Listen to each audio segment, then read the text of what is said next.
Hello everyone, welcome back. कैसे हैं आप लोग? आशा करते हैं आप लोग बहुत अच्छे होंगे। डियर स्टूडेंट्स, आज का हमारा ये लेक्चर आपके इम्पॉर्टेंट चैप्टर आब्यू अर्थात मैट्रिसेस का सेकेंड लेक्चर होने वाला है। डियर स्टूडेंट्स, इसके पहले इस चैप्टर के बिहाफ पर एक लेक्चर मैंने आपको प्रोवाइड कराया है। आशा करते हैं कि आप सभी के सभी लोगों ने उस लेक्चर को ज़रूर से ज़रूर देखा होगा। अगर आप लोगों ने उस लेक्चर को नहीं देखा होगा तो चैनल पे प्लेलिस्ट भी बन चुकी है। साथ ही साथ इसी लेक्चर के डिस्क्रिप्शन में आपको उस लेक्चर का लिंक भी मिल जाएगा। आप फर्स्ट लेक्चर को देखने के बाद ही इस लेक्चर को कंटिन्यू करेंगे तो आपको बेहतरीन तरीके से समझ में आएगा। डियर स्टूडेंट्स, प्रीवियस लेक्चर में मैंने आपको सिखाया था कि मैट्रिसेस अर्थात आब्यू क्या होते हैं, उनको किस तरीके से रिप्रेजेंट किया जाता है, कैसे लिखा जाता है, और उसके बाद आब्यू की क्रम या कोटि क्या होता है, उसमें पंक्ति क्या होते हैं, स्तंभ क्या होते हैं, और उनके आधार पर कई प्रकार के आब्यूओं के बारे में हमने आप लोगों के साथ चर्चा की थी। आई होप सारी चीज़ें आपको क्लियर होंगी। आज उसी के आगे हम लोग अपने लेक्चर को कंटिन्यू करेंगे। डियर स्टूडेंट्स, अगर याद हो तो प्रीवियस लेक्चर में हमने जो लास्ट टॉपिक आपको पढ़ाया था वो था वर्ग आब्यू, जिसको हम लोग बोलते हैं स्क्वायर मैट्रिक्स, जिसमें मैंने आपको बताया था कि अगर किसी भी आब्यू में पंक्ति की संख्या और स्तंभ की संख्या समान हो तो इस प्रकार के आब्यू को हम वर्ग आब्यू कहते हैं। इंग्लिश में उसको हम स्क्वायर मैट्रिक्स के नाम से जानते हैं। आज की जितनी भी चर्चाएं होंगी वो मैट्रिक्स के टाइप्स पर ही होंगी, आब्यू के प्रकार पर ही होंगी, लेकिन जितने भी प्रकार आज हम लोग डिस्कस करेंगे वो सभी के सभी वर्ग आब्यू से ही बिलोंग करेंगे। और आज के इस लेक्चर में जिन आब्यू के बारे में हम चर्चा करने वाले हैं वो सब बहुत ही ज़्यादा इंपॉर्टेंट मैट्रिक्स होने वाले हैं, बहुत ही ज़्यादा इंपॉर्टेंट आब्यू होने वाले हैं, उनका यूज़ बहुत ज़्यादा होने वाला है। इसलिए प्रत्येक प्रकार के आब्यू को बहुत ध्यान से, बहुत ही अंदर तक, तह तक समझाऊंगा और आप उसको समझ करके नोट कर लीजिएगा। आइए डियर स्टूडेंट्स, आज के फर्स्ट टॉपिक की स्टार्ट करते हैं। सबसे पहले हम लोग जानेंगे डियर स्टूडेंट्स विकर्ण अवयव क्या होता है। विकर्ण अवयव, विकर्ण अवयव या इसको मुख्य विकर्ण अवयव भी कहा जा सकता है, जिसको डियर स्टूडेंट्स बोलेंगे डायगोनल एलिमेंट्स। Diagonal elements. बहुत ही तसल्ली से, आराम से कॉपी और पेन लेकर के बैठिए हमारे साथ और सीखिए। और अभी तक अगर आप लोगों ने लेक्चर को शेयर नहीं किया है तो अपने सभी ग्रुप में लेक्चर को शेयर कर दीजिए, जिससे ज़्यादा से ज़्यादा स्टूडेंट क्लास में ज्वाइन हो सकें। डायगोनल एलिमेंट्स, विकर्ण अवयव किसे कहते हैं? देखिए डियर स्टूडेंट्स, जो विकर्ण अवयव होते हैं, जो डायगोनल एलिमेंट्स होते हैं, वो केवल वर्ग आब्यू में ही होते हैं। देखिएगा, समझिएगा। जैसे डियर स्टूडेंट्स हमारे पास एक वर्ग आब्यू है, 1 2 3 हो गया, 4 5 6 7 8 और 9, यह एक वर्ग आब्यू है क्योंकि इसकी कोटि जो है वो 3 गुणे 3 कोटि है। तो ये वाला अवयव, ये वाला अवयव, ये वाला अवयव, ये 3 के एलिमेंट्स जो होते हैं, 3 के 3 डियर स्टूडेंट्स, वो डायगोनल एलिमेंट्स कहलाते हैं। अब आइए समझते हैं ये कौन है, बताओ। ये A11 है, A11 है ना। और ये क्या है बच्चों? A22 है, देखो ये 5 है। और ये कौन है? A33 है। इसका मतलब क्या है, मैंने आपको समझाया था। A11 का मतलब फर्स्ट रो फर्स्ट कॉलम का एलिमेंट, A22 का मतलब सेकेंड रो सेकेंड कॉलम का एलिमेंट, A33 का मतलब थर्ड रो थर्ड कॉलम का एलिमेंट। इसी को ही डियर स्टूडेंट डायगोनल एलिमेंट्स के नाम से जाना जाता है। तो आप कह सकते हैं किसी वर्ग आब्यू में, ध्यान देना, किसी भी वर्ग आब्यू में, वर्ग आब्यू में अवयवों Aij जहां I बराबर J को विकर्ण अवयव कहते हैं। यही तो बात होगी, कहते हैं या कहलाते हैं, उन्हीं को हम लोग क्या कहते हैं? डायगोनल एलिमेंट्स के नाम से जानते हैं। ठीक, समझ में आ गई बातें।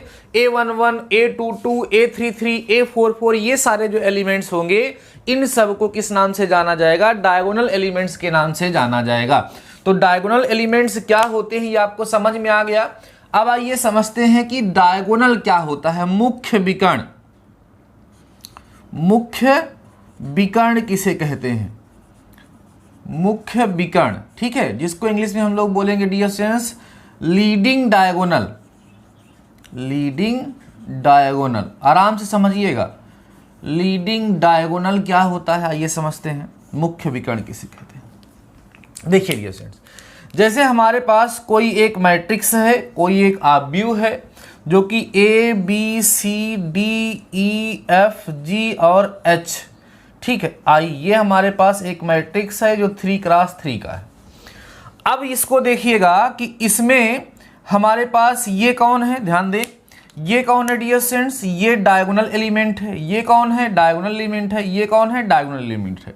इन डायगोनल एलिमेंट्स को मिलाने वाली ये जो लाइन होती है, इसी लाइन को ही डियर स्टूडेंट्स लीडिंग डायगोनल कहा जाता है। क्या कहा जाता है, लीडिंग डायगोनल के नाम से जाना जाता है। इसी को हम क्या बोलते हैं, मुख्य विकर्ण कहते हैं। और इस मुख्य विकर्ण में जो आने वाले एलिमेंट्स होते हैं उनको विकर्ण अवयव कहा जाता है, इनको डायगोनल एलिमेंट्स कहा जाता है, और इन डायगोनल एलिमेंट्स को ज्वाइन करने वाली जो लाइन होती है उसे मुख्य विकर्ण कहा जाता है। स्टूडेंट्स के माइंड में एक कंफ्यूजन आता है कि सर ये विकर्ण है तो सर इधर वाला भी तो एक विकर्ण ही है। तो डियर स्टूडेंट्स, ये जो विकर्ण है ये वर्ग और आयत के आधार पर नहीं, ये जो है नहीं है, ये मुख्य विकर्ण नहीं है, क्योंकि यहां पर जो एलिमेंट्स ले रहे हैं ये A11, A22, A33 नहीं है। जब हम डायगोनल एलिमेंट्स को, जो कि कौन होते हैं, A11, A22, A33 है ना, A44, ये सब कौन से एलिमेंट्स होते हैं, ये सारे के सारे एलिमेंट्स को हम बोलते हैं डायगोनल एलिमेंट्स, है ना, डायगोनल एलिमेंट्स, इसको डियर स्टूडेंट्स हम लोग बोलते हैं। तो डायगोनल एलिमेंट्स को मिलाने वाली, डायगोनल एलिमेंट्स को ज्वाइन करने वाली जो लाइन होती है, वो लाइन जो होती है उसी को हम लोग क्या बोलते हैं, मुख्य विकर्ण बोलते हैं, लीडिंग डायगोनल के नाम से जानते हैं। तो ये जो दो इंपॉर्टेंट टॉपिक आपके साथ डिस्कस हुआ, विकर्ण अवयव और मुख्य विकर्ण, ये शायद आपको समझ में आ गया होगा पूरी तरीके से, क्योंकि अब इसी के आधार पर अन्य प्रकार के जो आव्यूह हैं वो हम आपके साथ डिस्कस करने वाले हैं। जैसे डियर स्टूडेंट्स, अब हम लोग डिस्कस करेंगे विकर्ण आव्यूह। क्या समझेंगे, विकर्ण आव्यूह। और विकर्ण आव्यूह इसी विकर्ण के अवयवों के आधार पर या विकर्ण के आधार पर ही डिसाइड किया जाएगा।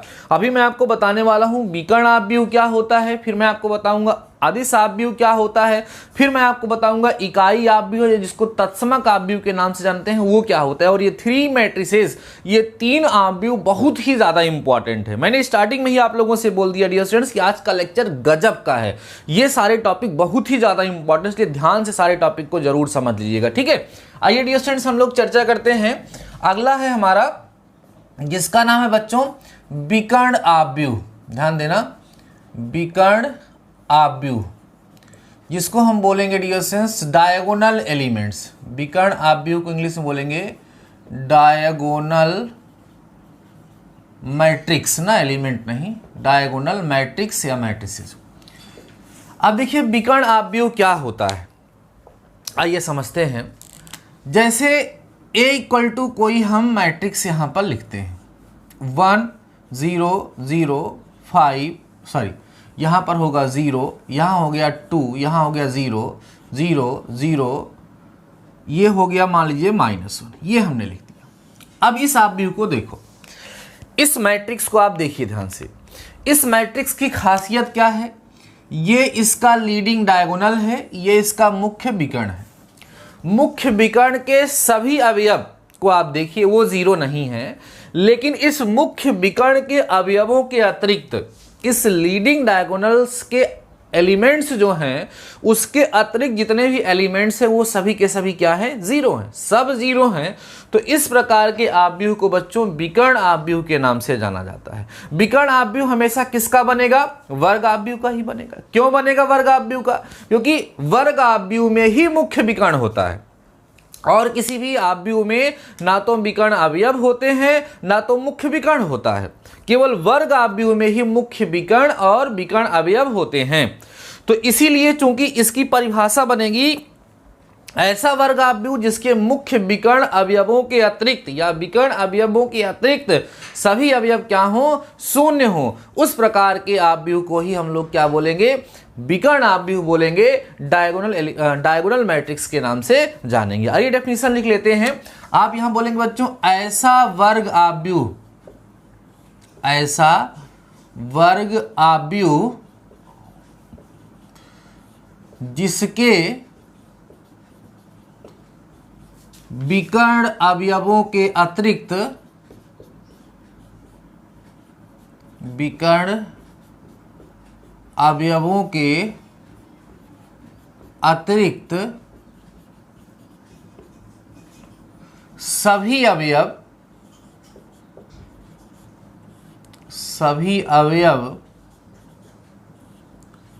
शून्य हो,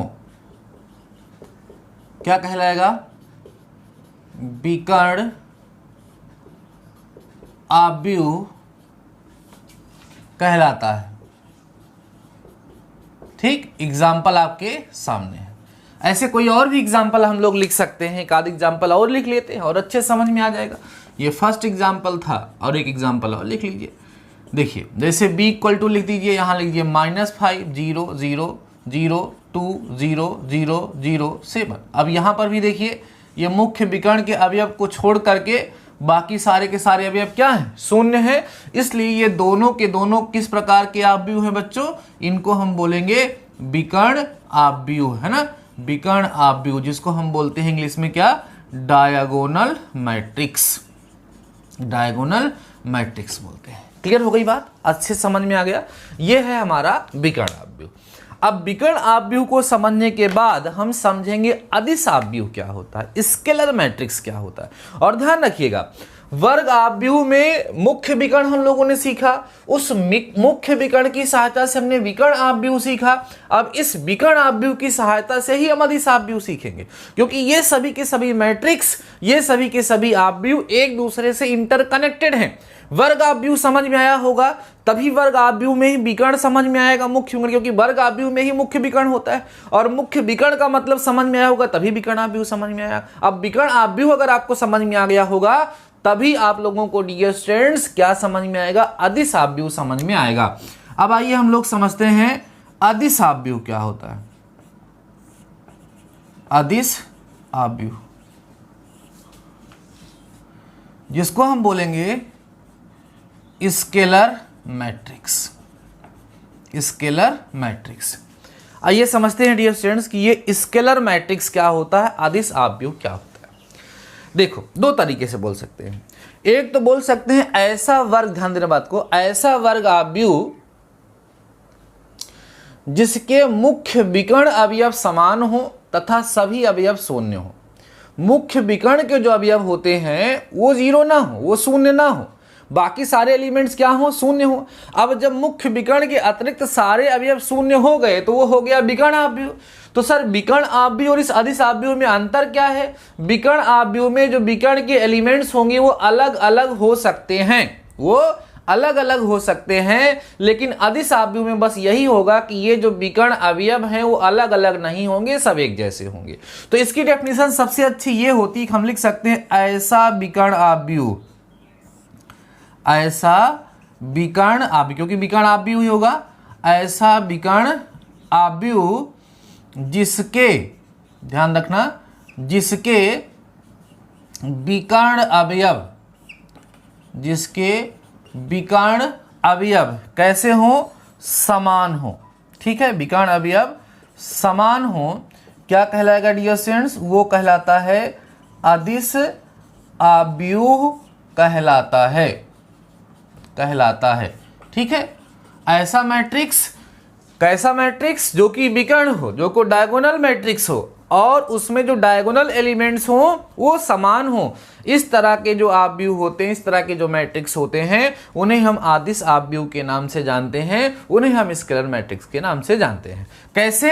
एग्जाम्पल देख लीजिए।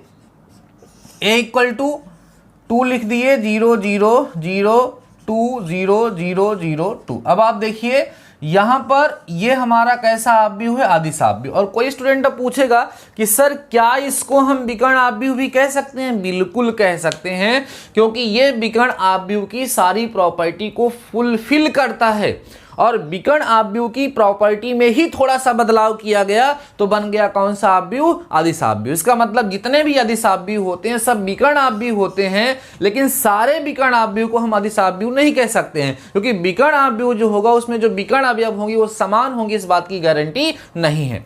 तो ये कौन सा आव्यूह है डियर स्टूडेंट्स, अदिश आव्यूह है। और कोई एग्जाम्पल दे लीजिए, b इक्वल टू जैसे यहाँ 5 लिख दिए, यहाँ 0 0 0, यहाँ 5, यहाँ 0 0 0 5। अब यहाँ पर भी जो मुख्य विकर्ण के अवयव हैं वो क्या है, समान है। उसके अतिरिक्त जितने भी अवयव हैं, उसके अतिरिक्त जितने भी एलिमेंट्स हैं वो सब के सब क्या हैं, 0 हैं। इसलिए इस प्रकार के आव्यूह को, इस प्रकार के मैट्रिक्स को हम अदिश आव्यूह स्केलर मैट्रिक्स के नाम से जानते हैं। मुझे पूरा भरोसा है कि आपको ये 100% समझ में आ गया होगा कि विकर्ण अवयव क्या होते हैं, मुख्य विकर्ण क्या होता है, विकर्ण आव्यूह क्या होता है और अदिश आव्यूह क्या होता है। क्लियर हो गई बातें? चलिए डियर स्टूडेंट्स, अब हम लोग बढ़ते हैं आगे की तरफ और पहुंचते हैं अपने नेक्स्ट टॉपिक पर, जो कि हमारा है डियर स्टूडेंट्स इकाई आव्यूह, या जिसको हम बोलेंगे तत्समक आव्यूह।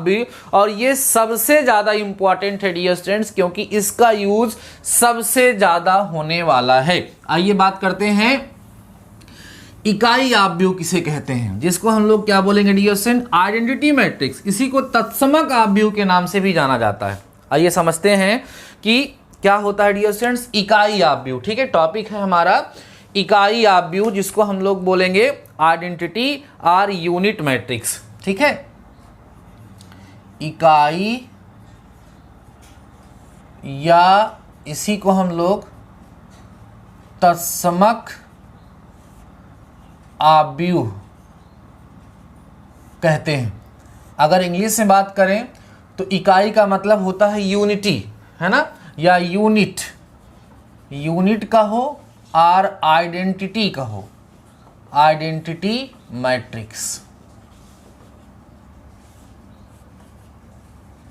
Identity matrix. अब देखिए ये क्या होता है। अब ये डियर स्टूडेंट्स जो आइडेंटिटी मैट्रिक्स है वो आइडेंटिटी मैट्रिक्स भी एक डायगोनल मैट्रिक्स ही होता है। अब इसमें खास बात क्या होती है, एग्जाम्पल के माध्यम से समझिए। जैसे डियर स्टूडेंट्स कहा जाए कि एक ऐसा विकर्ण आव्यूह जिसके विकर्ण अवयव एक हों। अब विकर्ण आव्यूह है तो विकर्ण के अतिरिक्त सारे अवयव क्या होंगे, 0 होंगे। और जो विकर्ण अवयव होगा डियर स्टूडेंट्स उसको क्या लेने के लिए बोला जा रहा है, 1 लेने के लिए बोला जा रहा है। तो इस प्रकार के आव्यूह को हम लोग इकाई या तत्समक आव्यूह के नाम से जानते हैं। और तत्समक आव्यूह को डियर स्टूडेंट्स हमेशा आई से रिप्रेजेंट किया जाता है। ध्यान रखिएगा, तत्समक आव्यूह को हमेशा किससे रिप्रेजेंट करते हैं, आई से रिप्रेजेंट करते हैं। तो हम यहां बोलेंगे ऐसा विकर्ण आव्यूह, ध्यान देना डियर स्टूडेंट्स, ऐसा विकर्ण आव्यूह, ठीक है, जिसके विकर्ण अवयव, ध्यान रखना, जिसके विकर्ण अवयव एक हों, क्या हो, एक हों, वो क्या कहलाता है, इकाई या तत्समक आव्यूह कहलाता है। क्या कहलाएगा, इकाई या तत्समक आव्यूह कहलाता है। एग्जाम्पल आपके सामने है। और देखिए इससे भी ले सकते हैं 1 0 0 1, ये भी क्या है, एक तत्समक आव्यूह है। बस ये क्या है, ये वाला आव्यूह जो है बच्चों 2 × 2 कोटि का है और ये आव्यूह जो है वो 3 × 3 कोटि का है। इतनी बातें समझ में आ गई होंगी सभी लोगों को। अब यहां पर आप लोग एक नोट पॉइंट ध्यान रखेंगे।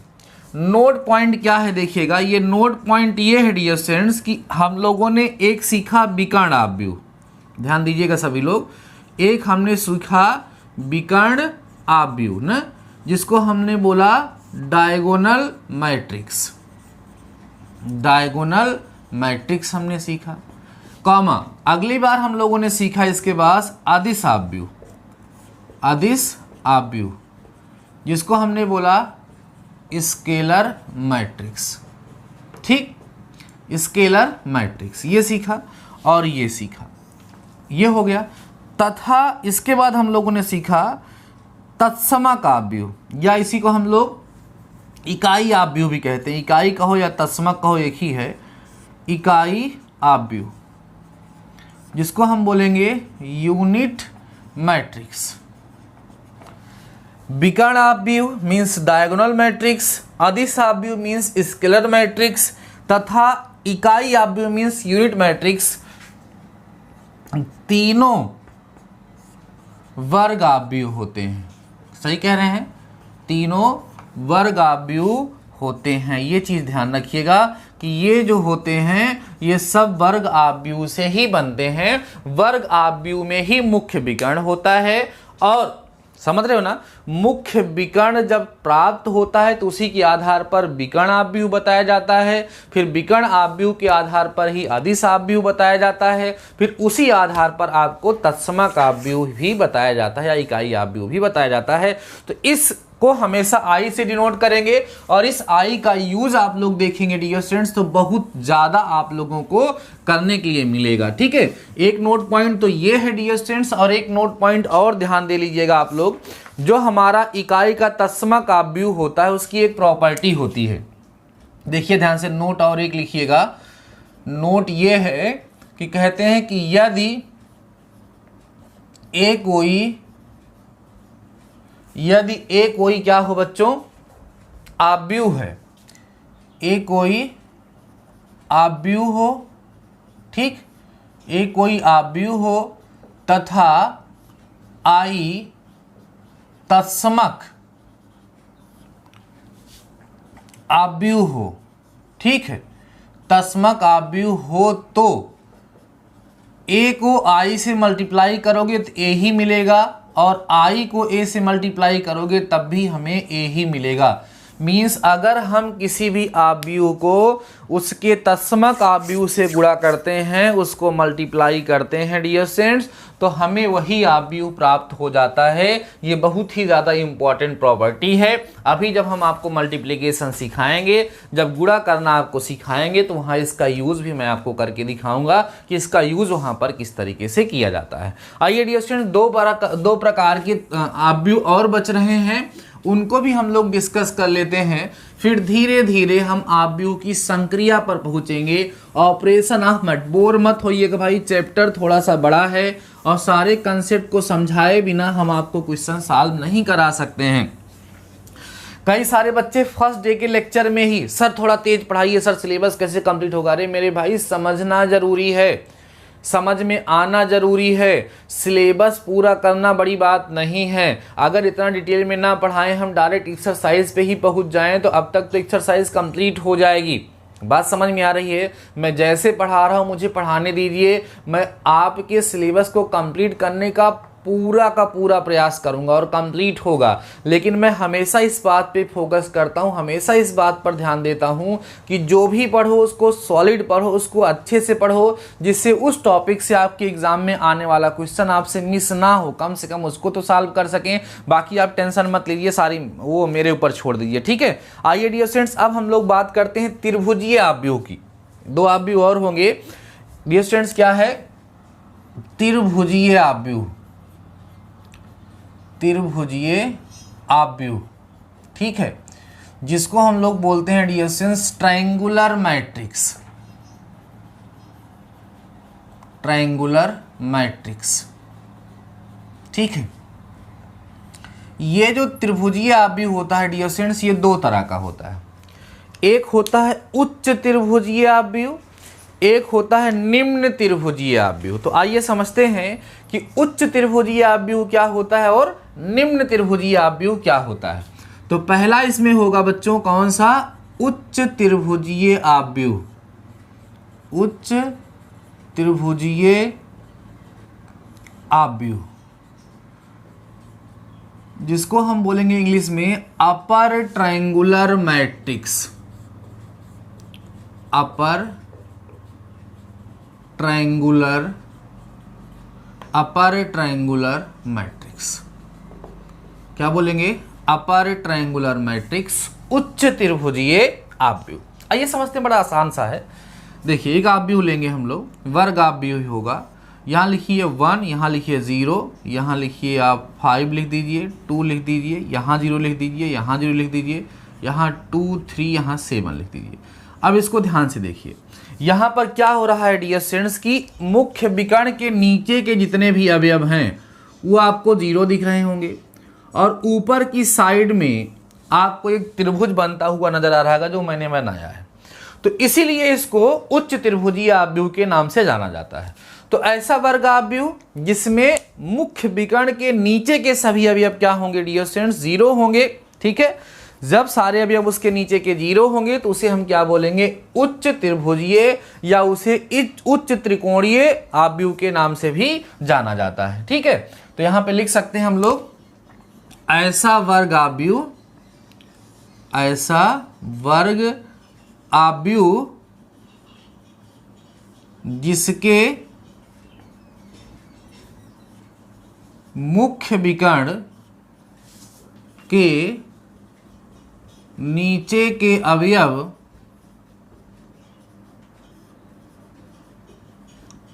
शून्य हो, क्या कहलाता है, उच्च त्रिभुजीय आव्यूह कहलाता है। ठीक है, ये आपके सामने एग्जाम्पल लिखा हुआ है। क्लियर हो गया। अगला है डियर स्टूडेंट्स, उच्च त्रिभुजीय के बाद निम्न त्रिभुजीय आव्यूह। निम्न त्रिभुजीय आव्यूह जिसको हम बोलेंगे lower triangular matrix, lower triangular matrix. ये क्या होगा, लोअर ट्रायंगुलर मैट्रिक्स जो होगा वो एक ऐसा मैट्रिक्स होगा, एक ऐसा आव्यूह होगा जिसमें त्रिभुज नीचे बनेगा, ऊपर के सारे एलिमेंट्स क्या हो जाएंगे, 0 हो जाएंगे। तो लिख देते हैं ऐसा विकर्ण या वर्ग लिख दीजिए, ऐसा वर्ग आव्यूह, ऐसा वर्ग आव्यूह जिसके मुख्य विकर्ण, मुख्य विकर्ण के ऊपर के सभी अवयव क्या होंगे, शून्य हो। ठीक है, अवयव शून्य हो, क्या कहलाएगा बच्चों, निम्न त्रिभुजीय, निम्न त्रिभुजीय आव्यूह कहलाता है। लोअर ट्रायंगुलर मैट्रिक्स उसको हम लोग बोलेंगे। ठीक है, देखिए a = 1 लिख दीजिए या 5 लिख दीजिए, और यहाँ 2, यहाँ 3, यहाँ पे 0, 2, 1, 0, 0, 4 ये लिख दीजिए। अब देखिए यहाँ पर आपको एक नीचे की तरफ ट्रायंगल अर्थात त्रिभुज बनता हुआ नजर आ रहा होगा, ये देखिए ध्यान से। तो इसलिए ये हो गया हमारा कौन सा, अपर ट्रायंगुलर, ये हो गया हमारा अपर ट्रायंगुलर मैट्रिक्स हो गया, क्योंकि इसमें ऊपर त्रिभुज बन रहा है। और ये डियर स्टूडेंट्स हमारा हो गया lower triangular matrix, lower triangular matrix, क्योंकि इसमें जो त्रिभुज बन रहा है वो नीचे की तरफ बन रहा है। क्लियर हो गई बातें। तो डियर स्टूडेंट्स अभी जो है हम लोगों ने जो मैट्रिक्स के जितने भी टाइप्स हैं वो सभी के सभी हम लोगों ने समझ लिया है, अच्छे से समझ लिया है। और हम लोग अगले टॉपिक की तरफ हम बढ़ेंगे, ये सब आप लोग नोट कर लिए होंगे। नेक्स्ट टॉपिक जो डियर स्टूडेंट्स हमारा है वो टॉपिक हमारा रहने वाला है आव्यूहों पर संक्रियाएं, ऑपरेशन ऑन मैट्रिसेस। इसमें क्या सीखेंगे सर हम लोग, इसमें हम लोग सीखेंगे कि दो मैट्रिक्स को हम लोग कैसे ऐड करते हैं, कैसे सब्ट्रैक्ट करते हैं, कैसे मल्टीप्लाई करते हैं, डिवाइड होता है कि नहीं होता है, अगर होता है तो कैसे होता है। लेकिन उसके पहले एक छोटा सा टॉपिक और बच रहा है, वो है बच्चों दो आव्यूहों की समानता। इसको आप लोग समझ लीजिए, आज के ही लेक्चर में टॉपिक है दो आव्यूहों की समानता। दो आव्यूहों की समानता, equality of true matrices, equality of to matrices. दो आव्यूह को हम समान कब कहेंगे? दो आव्यूह को हम समान कब कहेंगे? जैसे A इक्वल टू हमारे पास AIJ M क्रॉस N कोई मैट्रिक्स है, और B इक्वल टू हमारे पास BIJ, ठीक है, M क्रॉस N, या सपोज करिए यहाँ पे कुछ और लिख दीजिए P क्रॉस Q हमारे पास एक आव्यूह है, और हमें ये कहना है कि ये आव्यूह दोनों आपस में इक्वल हैं। A इक्वल क्या है? B है। तो ऐसा हम लोग कब कह सकते हैं? ठीक, तो ध्यान रखिएगा, बहुत ही समान तरीके से बता रहा हूं कि दो आव्यूह समान तब होते हैं, पहली शर्त है जब उनकी, ध्यान रखना, जब उनकी कोटि समान हो, उनकी कोटि समान हो। मीन्स दोनों आव्यूह जो है उनके जो ऑर्डर है वो आपका सेम होना चाहिए। मतलब अगर पहला आव्यूह 2 गुणे 3 कोटि का है तो दूसरा वाला आव्यूह, दूसरा वाला मैट्रिक्स भी 2 गुणे 3 कोटि का ही होना चाहिए। पहला आव्यूह अगर 4 गुणे 4 कोटि का है, दूसरा वाला आव्यूह भी 4 गुणे 4 कोटि का होना चाहिए। अगली चीज होती है बच्चों संगत अवयव, संगत अवयव समान होने चाहिए। संगत अवयव क्या हो? समान हो, तब हम कहेंगे कि दोनों आव्यूह क्या हैं? आपस में समान है, इक्वल है। आइए समझते हैं। जैसे A इक्वल टू हमने लिख लिया 2 4 7 9, सपोज करिए ये एक आव्यूह है। B इक्वल टू हमने लिख दिया यहाँ पर 2 7 4 9, ऐसे लिख दिया। अब इस आव्यूह की कोटि 2 गुणे 2 है, इस आव्यूह की कोटि भी 2 गुणे 2 है। अब आप देखिए जो एलिमेंट्स इसके अंदर लिखे हैं वही इसके अंदर लिखे हुए हैं, लेकिन अगर आप कहो कि इस केस में ये दोनों इक्वल हैं तो डियर स्टूडेंट्स ये दोनों इक्वल नहीं, क्योंकि कोटि तो समान है लेकिन संगत अवयव बराबर नहीं है। क्योंकि ये A11 है तो ये A11 है, ये तो इक्वल हो गया। अब A12 ये 7 है, यहाँ 4 है, तो ये इसके इक्वल, ये इसके इक्वल और ये इसके इक्वल होना चाहिए था। संगत अवयव डियर स्टूडेंट्स क्या होने चाहिए थे? समान होने चाहिए थे, तब जाकर के दोनों मैट्रिक्स आपस में समान होते। अगर ये ऐसे लिखा होता A इक्वल टू 2 4 7 9 यहाँ लिखा है, B इक्वल टू आप लिखेंगे 2 4 7 9 यहाँ लिखेंगे। अब ये इस सिचुएशन में आप देखेंगे दोनों की कोटि समान है, और देखिए संगत अवयव जो हो रहे हैं वो संगत अवयव के क्या हो रहे हैं? बराबर हो रहे हैं। तो इस सिचुएशन में आप A इक्वल टू B लिख सकते हैं। इन अनदर वर्ड हम ये कह सकते हैं कि प्रत्येक आव्यूह केवल स्वयं के ही बराबर होता है और किसी के बराबर होता ही नहीं है। अगर किसी आव्यूह की कोटि किसी दूसरे आव्यूह की कोटि, किसी आव्यूह का जो ऑर्डर है किसी दूसरे आव्यूह के ऑर्डर के क्या है? इक्वल है, सेम है, और उसके जो करिस्पॉन्डिंग एलिमेंट्स जो संगत अवयव हैं अगर वो आपस में समान हैं, तब हम दोनों आव्यूह को, तब हम दोनों मैट्रिक्स को इक्वल कह सकते हैं, अन्यथा दोनों मैट्रिक्स इक्वल नहीं होंगे। अब डियर स्टूडेंट्स ये जो कंसेप्ट मैंने आपको सिखाया, इस कंसेप्ट के आधार पर एग्जाम में छोटे छोटे क्वेश्चन 1 नंबर में आप लोगों से पूछे जाते हैं। आइए देखते हैं कि इस इक्वलिटी ऑफ मैट्रिक्स के आधार पर हम लोगों से कैसे क्वेश्चन पूछे जाते हैं। जैसे कहेगा बच्चों कि इफ, ध्यान देना, यहां लिख देगा ऐसे एक मैट्रिक्स बना दिया x+1 यहाँ y+2 लिख दिया, और यहाँ पर 5 यहाँ 4 लिख दिया, है ना। एक मैट्रिक्स लिख करके यहाँ इक्वल टू का साइन बना दिया, यहाँ लिख दिए 4, यहाँ लिख दिए 5, यहाँ 5 और 4 लिख दिए, और आपसे बोल दिए कि then find the value of x and y। यदि ये वाला मैट्रिक्स इस वाले मैट्रिक्स के इक्वल है तो x और y की वैल्यू को क्या करिए? फाइंड करिए। तो ये दोनों इक्वल हैं। क्यों इक्वल हैं? क्योंकि इनकी दोनों कोटि समान है और इनके संगत अवयव बराबर रहे होंगे, इसीलिए इन दोनों आव्यूह को दोनों मैट्रिक्स के इक्वल लिखा गया है। तो देयरफॉर हम क्या करेंगे? संगत अवयव की तुलना कर देंगे।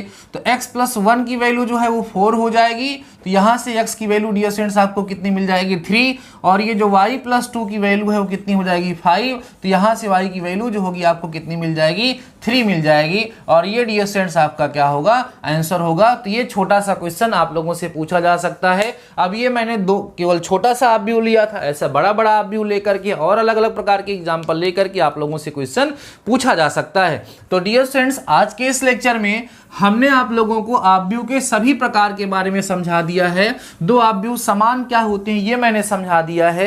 नेक्स्ट लेक्चर में डियर स्टूडेंट्स हम लोग डिस्कस करेंगे operation of matrices. Next lecture इससे भी कई गुना ज्यादा इंपॉर्टेंट होने वाला है, तो लेक्चर को मिस मत करिएगा। बाकी आशा करते हैं कि आपको ये लेक्चर बेहतरीन तरीके से समझ में आया होगा। अगर आपको लेक्चर समझ में आया है, पसंद आया है, तो लेक्चर को लाइक करिएगा और कमेंट सेक्शन में अपना प्यार और सपोर्ट जरूर दिखाइएगा और अपने दोस्तों के साथ लेक्चर को शेयर करना बिल्कुल मत भूलना। और नए हो तो आप सब्सक्राइब कर ही चुके होंगे क्योंकि लेक्चर आपको बेहद पसंद आया होगा। बाकी डियर स्टूडेंट्स आज के इस लेक्चर में बस इतना ही। मिलते हैं नेक्स्ट लेक्चर के साथ, तब तक ये शानदार रहिए और ऐसे ही पढ़ते रहिए।